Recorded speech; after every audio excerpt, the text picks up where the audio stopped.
Hola, bienvenidos a un nuevo capítulo de Conversando con la Ciencia. En esta oportunidad nos encontramos en la biblioteca de la Universidad Católica del Norte, sede Antofagasta. Recordamos que a nuestra espalda se encuentra la obra llamada Construir, obra realizada por el autor Pedro Quinquincha Albornoz. A mi lado se encuentra el doctor en Ciencias Económicas Miguel Atienza. Él es investigador y académico de nuestra Casa de Estudios. Ha participado en varias investigaciones en relación al crecimiento económico de la minería y el impacto en el país, desarrollo de emprendimiento y pymes en la región, además de variadas investigaciones en conjunto con la doctora Gianni Romani. Miguel, ¿cómo está? Hola, buenos días. Buenos días. Me encuentro bien. Muchas gracias por la invitación a participar en vuestro programa. ¿Me podría comentar un poquitito en qué consiste su línea de investigación? Sí, bueno, en realidad más que una línea son varias líneas. O sea, mi especialidad principal es la economía regional y urbana y el desarrollo regional. Entonces ahí trabajo fundamentalmente temas de desarrollo urbano, y minería y desarrollo regional.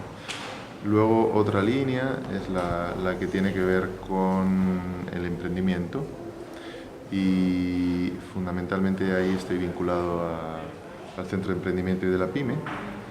Y por último, hay una línea también quizá menos importante, pero que va ganando importancia con el tiempo, que es el estudio de los mercados laborales. En especial he trabajado mucho el tema de la población flotante en la región, todas estas personas que vienen a trabajar aquí pero no viven aquí.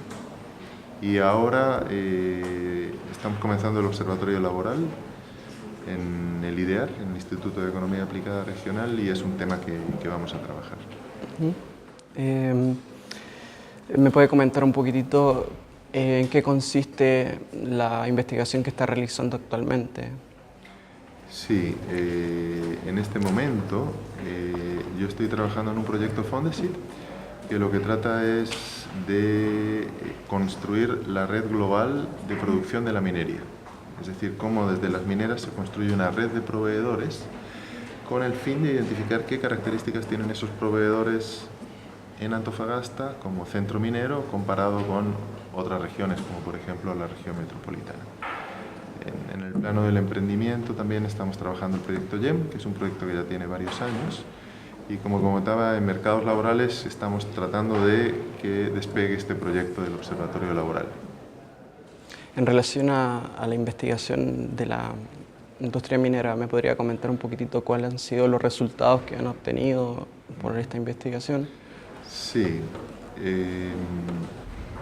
Bueno, aquí la idea de partida de este proyecto de investigación es que siempre se nos habla de Antofagasta como la capital minera de Chile, ¿no? Incluso algunos dicen del mundo. Claro. Y lo que nosotros comenzamos a observar es que es una capital de producción, de extracción de mineral, pero cuando nos fijamos en los proveedores y los emprendedores quizá más innovadores en minería, resulta que no están en la región metropolitana. Perdón, no están en la región de Antofagasta. Nos encontramos con que más del 60% de los proveedores están entre la región metropolitana y la región de Valparaíso. Entonces nos encontramos con un escenario en el cual pensamos que Antofagasta está siendo una región central en la minería, pero en realidad cuando nos vamos a las actividades intensivas en conocimiento, a las actividades exportadoras, que son fundamentalmente los proveedores de servicios intensivos en conocimiento, Antofagasta dentro de esta red juega un papel secundario. Y esto tiene repercusiones evidentes para el diseño de políticas, porque si la minería se va, que espero que no ocurra, nos encontramos con un tejido productivo muy frágil. Además de toda esa investigación, también se conlleva al desarrollo de emprendimiento y esa es otra línea de investigación Claro, que tiene. justamente, es una línea complementaria. Es decir, uno de los grandes problemas de la región es la falta de diversificación. Entonces, a través del emprendimiento y de formas de financiamiento del emprendimiento, lo que uno puede conseguir es reactivar el crecimiento regional y al mismo tiempo que esos emprendimientos, ojalá innovadores, contribuyan a que la región sea más diversificada y por lo tanto tenga una menor debilidad frente a potenciales shocks externos de demanda o de caída de precios. ¿Y actualmente cómo se encuentra el desarrollo del emprendimiento acá en la región? Sí, el emprendimiento en la región, como en todo Chile en realidad, de acuerdo a las cifras del proyecto GEM, presenta unos niveles muy altos, excesivamente altos diría yo, porque está entre el 20 y el 25% de la población declara ser un emprendedor. El problema es que estas cifras a veces se han interpretado como positivas, en realidad tienen una doble lectura. Hay una lectura positiva diciendo, bueno, somos una sociedad emprendedora, pero cuando uno baja de las cifras generales a los detalles, lo que se encuentra es que una gran parte de esos emprendedores son emprendedores que casi lo que tratan es de sobrevivir con esos emprendimientos. Y por lo tanto, son emprendimientos que podríamos llamar poco productivos. El grupo de emprendimientos que podría ser más interesante para promover el desarrollo regional o el propio desarrollo de Chile es muy pequeño. En ese sentido, las cifras nos pueden engañar. Hay que ser cauto a la hora de leer estas cifras y tener en cuenta que más que aumentar la cantidad, hoy en día lo que nos interesa es aumentar la calidad de los emprendimientos.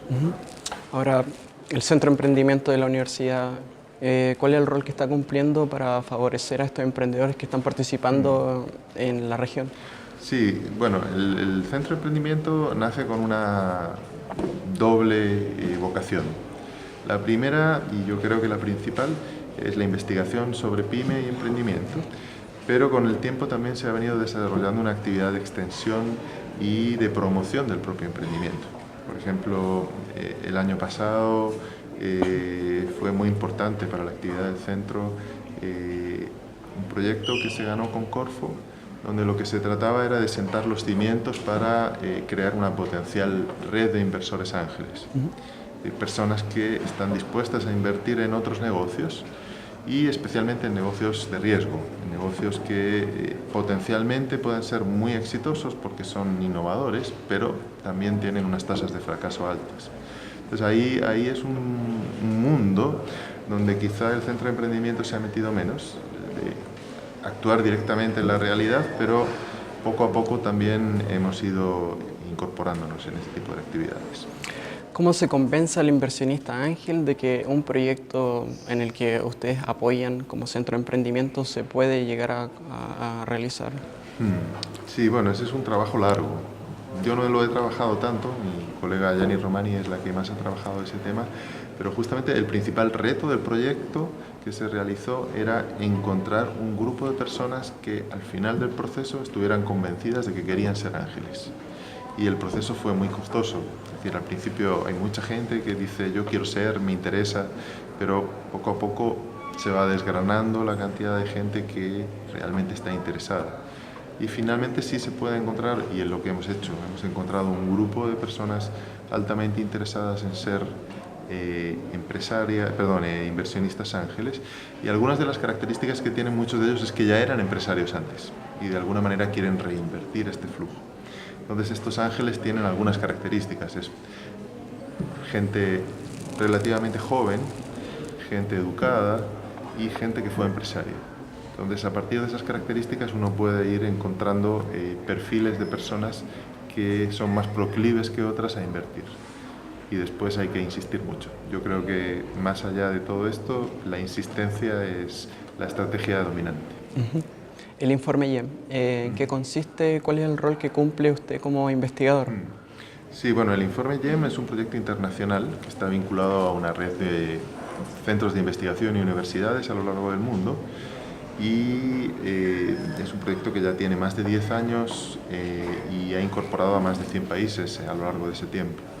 Y el objetivo del GEM es sobre todo medir la actividad emprendedora, ver cómo evoluciona en el tiempo y permitir la comparación entre distintos lugares para ver, digamos, qué diferencias existen. El proyecto GEM inicialmente nace como un proyecto que tiene un alcance nacional, y eso ha sido casi todos los países. Luego, lo que vamos viendo es que las regiones tienen características propias que las distinguen, y distintos países han ido empezando a hacer proyectos regionales. Se empezó en Inglaterra, en España, y Chile en ese sentido es uno de los primeros que empieza cada vez a incorporar más regiones.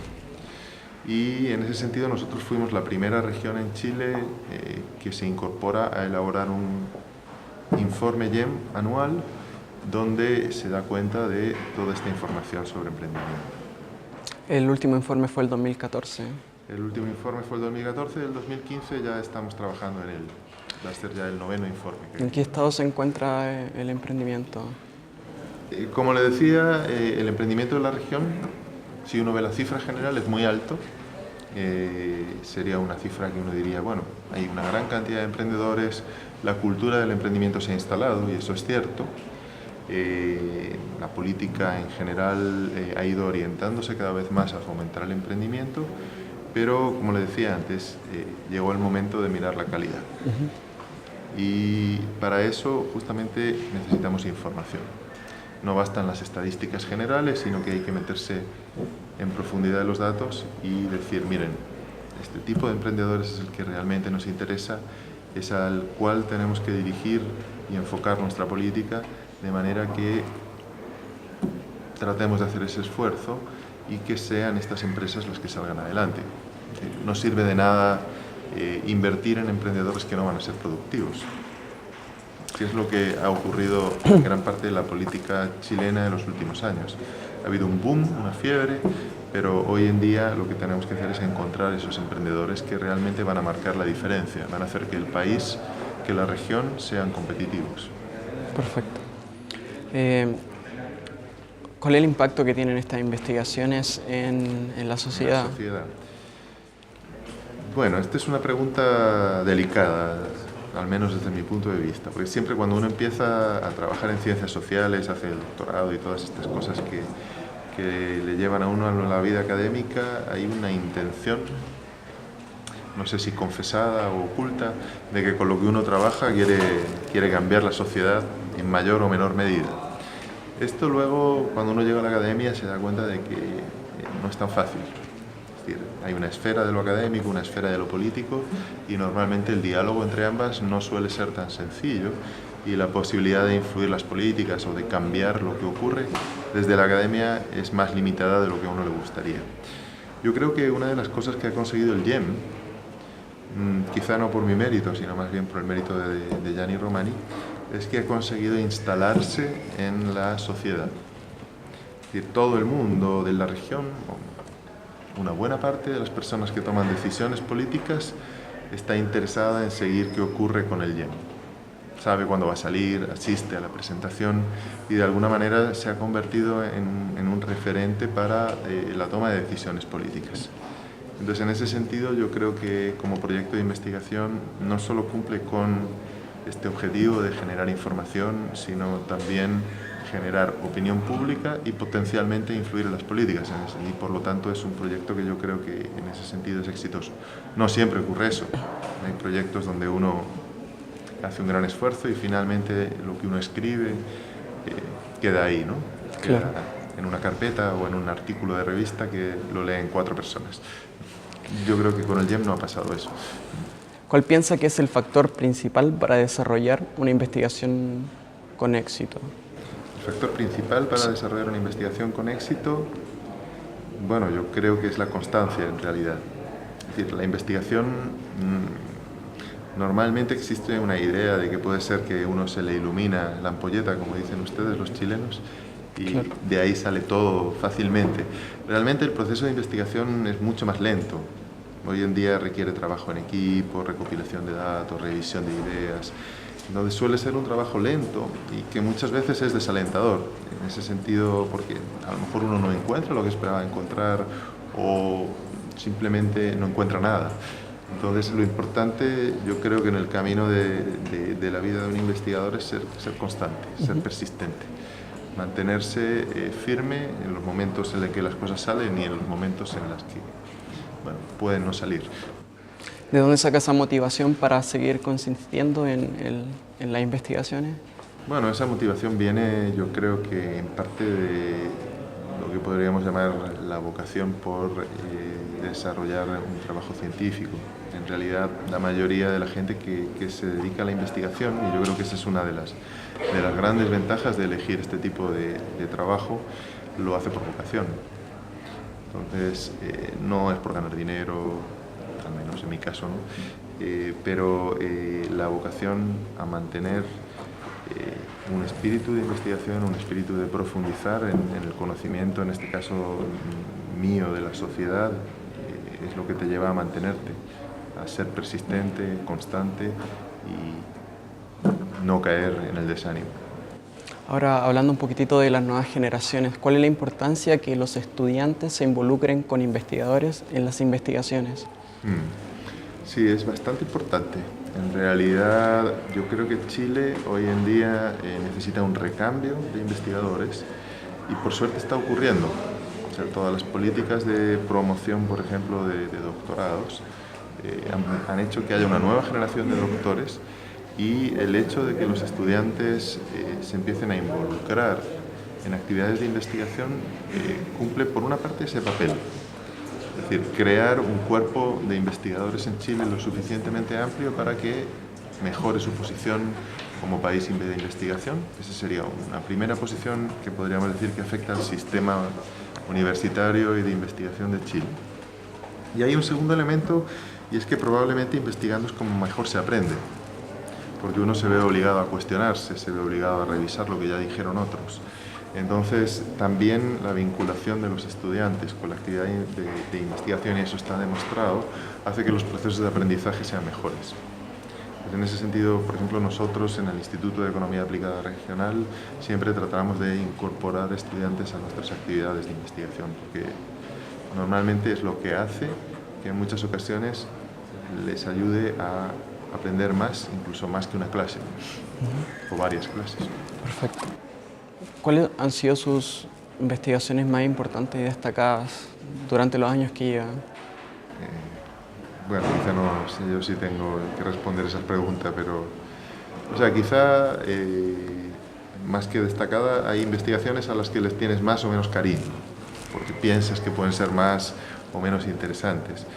Hay, yo creo, trabajos a los cuales yo me siento bastante unido, que son los que tienen que ver con la conmutación, es decir, todos estos trabajos, estos trabajadores que vienen a la región y no viven aquí, porque es un tema innovador en el sentido de que se ha trabajado poco y en los últimos tiempos algunos trabajos donde tratamos de recuperar el concepto de enclave como un modelo de desarrollo regional, pero modernizándolo.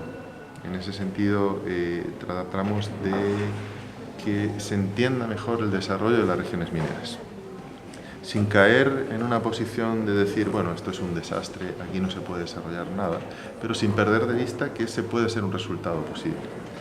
Entonces, muchas veces cuando uno trabaja en el mundo de la minería, siempre predominan los mensajes optimistas, pero siempre es importante ver que hay posibilidades de que esto no salga bien. Entonces, manteniendo un cierto optimismo, tratar de crear o recuperar, en este caso, un concepto que en muchos casos se había abandonado. ¿De dónde nace el interés por la economía? ¿De dónde nace el interés por la economía? Bueno, evidentemente es un interés que va surgiendo, pero ya desarrollado una vez termino yo los estudios universitarios. En realidad, yo no soy economista en sentido estricto, sino que estudié gestión. Y después de terminar la carrera, en realidad yo me di cuenta que eso no me interesaba. Entonces, a partir de ahí, empiezo a desarrollar un trabajo, en primer lugar, en países en vías de desarrollo. Yo paso un año en Perú y trabajando, y después decido que me interesa investigar. Particularmente, yo empiezo investigando economía del desarrollo y posteriormente voy pasando a través de un camino tortuoso hacia temas de economía regional, desarrollo de ciudades. Entonces, como que uno se va descubriendo por el camino. Al menos en mi caso no fue un amor a primera vista. Claro. Fue un proceso largo, un proceso, si quiere usted, de descubrimiento en el cual uno va encontrando los temas que le interesan y va viendo que investigar, en este caso, pues es la vocación que uno tiene. ¿Y si no se hubiese encontrado con la economía, qué otra cosa le hubiese gustado estudiar o hacer? ¿Qué otra cosa me hubiera gustado hacer? Hombre, muchas cosas, pero quizá, le voy a dar la vuelta a la pregunta, lo que sé que no me hubiera gustado hacer. Evidentemente, yo creo que la libertad que te ofrece trabajar en la academia hace que haya trabajos demasiado sometidos a horarios estrictos, oficina, cosas así que realmente hoy en día los veo como una alternativa que no me resulta nada atractiva. Entonces, la academia en ese sentido yo creo que te ofrece la posibilidad de desarrollarte de una manera más amplia. Y el tipo de trabajo que me gustaría, si no fuese académico aquí en la universidad, probablemente tendría que ser un trabajo con esas características, con flexibilidad, donde uno se establece sus propias metas, donde uno se establece sus propios horarios. ¿Y cuál es la opinión de la familia cuando usted está realizando investigaciones, cuando pasa tiempo en la academia? Bueno, la opinión de la familia, primero mi familia está en Madrid, por lo tanto está a 13.000 kilómetros de aquí. Al principio les costó mucho, pero hoy en día reconocen que, bueno, si yo estoy contento, ellos están contentos, aunque en la distancia. Luego además mi mujer también es académico, así que en la familia cercana no hay ningún problema. Compartimos todo lo bueno y lo malo de estar en la academia. Ahora, para terminar la entrevista, muchas gracias igual por el tiempo que ha tenido de conversación con nosotros. Gracias a ti. Quisiera que les diera un consejo a las nuevas generaciones que están decidiendo si van a dedicar su vida a la investigación. Yo creo que quizá el principal consejo tiene que ver con algo que ya dije antes. En realidad, esto es una carrera de fondo. Así que el principal consejo es no perder nunca la esperanza y saber que hay que ser perseverante.